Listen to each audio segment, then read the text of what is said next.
What's up, y'all? I'm back with another one. Today, I'm going to be making some fresh pinto beans. That's right. So right here, we have ourselves some beans. We're going to need to open these beans up, get some water in our pot. You can use a bowl if you wish to do so, and we're going to need these beans to soak. I'm going to leave them overnight, all right? So if you see here, I just have Great Value brand pinto beans, 4 pounds. 4-pound balance. I have 3 bags. My mother attends a church that feeds the less fortunate every Sunday.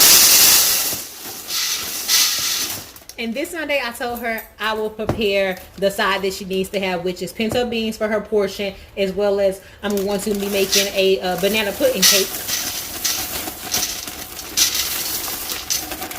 for them to have. They're going to have other food as well, but my mother's contribution this feeding is going to be pinto beans, and her dessert is going to be a banana pudding cake. And then it's going to be a twist to a standard banana pudding, so you have to stay tuned to a future video to get some information on that. Just going to pour this other bag over. Stay tuned. So now that I have 12 pounds of pinto beans, I'm going to fill my pot with water. There's a lot of beans, so notice that I am going way above where the bean line is. Typically you'll do about 2 inches. I'm going to fill this bad boy up as much as possible to give those beans room to spread as they soak in the water. So here we are. I filled it up almost to the top. I got it right underneath where that screw is holding on the handles. We're going to let these bad boys soak overnight. Then we'll go through them, get them cleaned up, and get out any rocks, anything that doesn't belong. You guys stay tuned. Hey y'all. Welcome to cooking the right way. So we're going to do pinto beans. So last night I showed you guys how I just soaked them. So I just, of course, soaked them to cut down some of the cooking time.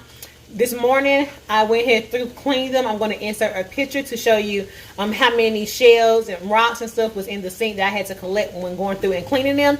And now I have them in pots. So, of course, once they have absorbed and swelled and soaked, or whatever terminology you want to use, I have not only the big pan that they all started in, but I end up having to divide them up into some bowls to let the soaking go throughout the day as I seen them swell some. And then to them, I have chunks of ham that I have in them, hog jaw slices that are just within them. Okay, now I'm going to give each of them a little bit of green pepper. I'm going to also slice up 2 large onions and add those to that, and then we're going to get our broth put in. I didn't add any fat back this time, but I do have some if I decide that I need more flavor later on, because it does take a lot to season these fresh pintos. I have this time reduced sodium intentionally.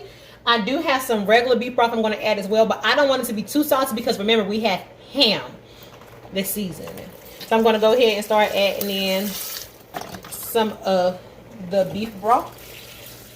We're going to add plenty to it, but I want to get a little bit of the reduced sodium in each one is just cooking, so that certain portions don't get over.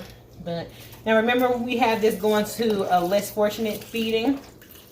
Most of the individuals could be identified as homeless, but we just say less fortunate, and we do actually provide the meal for anyone that wishes to come. And then we're going to go in with regular beef broth as well.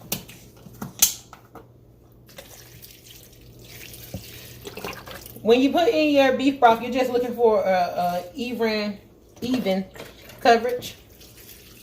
I have another beef broth if necessary as well. We also can add in water to just replace the remainder. To this, we're going to add an envelope. You don't want to skimp on the beef broth, so I would not use a store brand when it comes to the beef onion. I should say beef onion soup. They do have it, but I don't skip on it when I'm trying to season up things like pintos, because they don't really have any flavor. You're literally building the flavor to this. So this is the biggest pot. So I'm going to put a whole envelope in there, and then I'm going to divide the other envelope amongst the 2 small pans. So we have that. I'm going to go ahead and cut up my onions and add that. I wanted to go ahead and add my beef broth because I did turn my pots on, so I didn't want my beans to.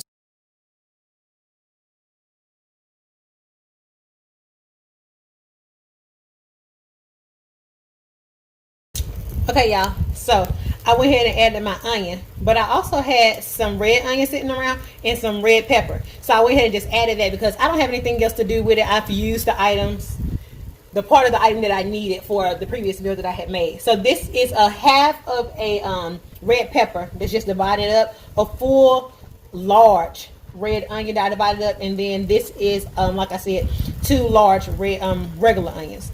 So now I'm going to go ahead and get this mixed in, so I can see how much water or broth I need to add. So this is my big pot. That one I hadn't really started to add much into. I'm gonna bring y'all over to the little ones, so you can see that I have some of the broth. Then I'm just gonna have to mix this up carefully. I didn't want to have to use too many pots, but I do have more if I end up needing to.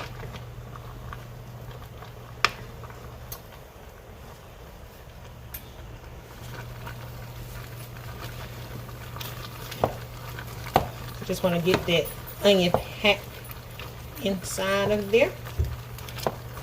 And all of these peppers and onions is going to help with its own flavor as well. Plus, remember, we have beef broth. I'm going to add more broth. I'm going to actually add more water to this pot up here front because it has bigger pieces of the hog jaw. So I want to make sure it doesn't get too salty. And then we're going to add plenty of water over to this one. We're going to let this cook a little bit. Then we'll go ahead and add in like onion powder and garlic powder and all the other seasonings that we're going to make, that we're going to put in to make this dish. All right, y'all, we're going to go ahead and start adding in some different seasonings and ingredients. A bay leaf is important. Chili powder.